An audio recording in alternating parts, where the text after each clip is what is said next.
What's up everybody? Today we are going to show you how to replace the valve train on a K20 K24. That means valve springs, valve seals, retainers, clips, all that jazz.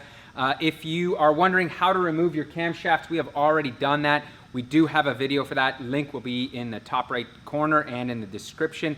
And all the tools that you will need to do this job will also be linked in the description. So without further ado, let's get down to business. First up, you want to make sure you have compressed air in your combustion chamber, so that is holding up your valves.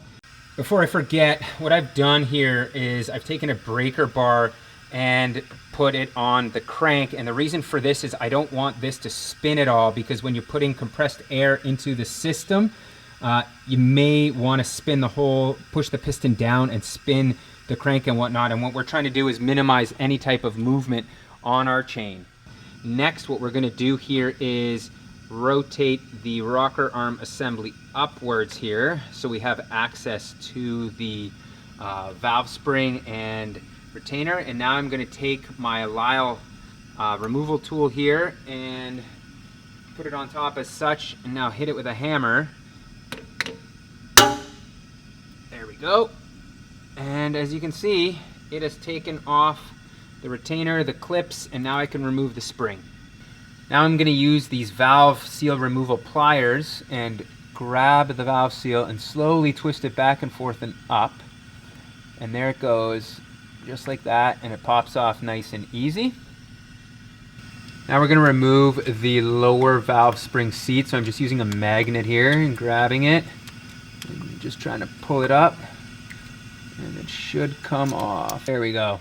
So sometimes it's tricky because the oil kind of creates a vacuum, but it does pop off eventually.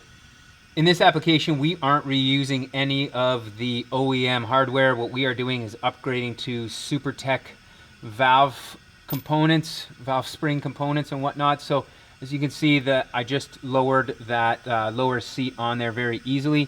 Now what I'm going to do is take our valve seal, put a little bit of oil on the underside of it, and then we can slide it on. Now for the valve seal, what I like to do is just slide it on like that, so it's not seated yet, and push it down by hand. You'll feel there's like one ridge, two ridge, and now it's down there. But just to be sure, I'll show you what tool I've got. Now this is a part of that valve seal installer toolkit that I have. Again, link in the description, and all I'm going to do is slide it down onto the valve seal and give this a couple of light taps. Yeah, and I can tell that it is bottomed out, so we can move on. We've got our SuperTech dual valve springs here. They're designed for higher RPM and higher lift cams, so we're just going to slide that on as such. What I'm going to do is pre-install the clips here into the retainer, the keepers. So now they are dropped in as such. Now I'm going to place it onto the spring like this. Using the Lisle tool here, I'm going to place it on top of the retainer and add a little bit of force downwards, come in with my hammer and give it a tap. So as you can see, that didn't go.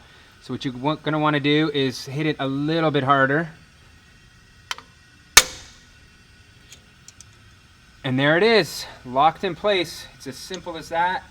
And now we can lower our rocker arm assembly and we are good. So as you can see, it's not a difficult job at all if you've got the right tools. If you're installing new cams, you're going to want to adjust your valve lash after you've put everything back together. So thanks for watching. I hope that this helped you out.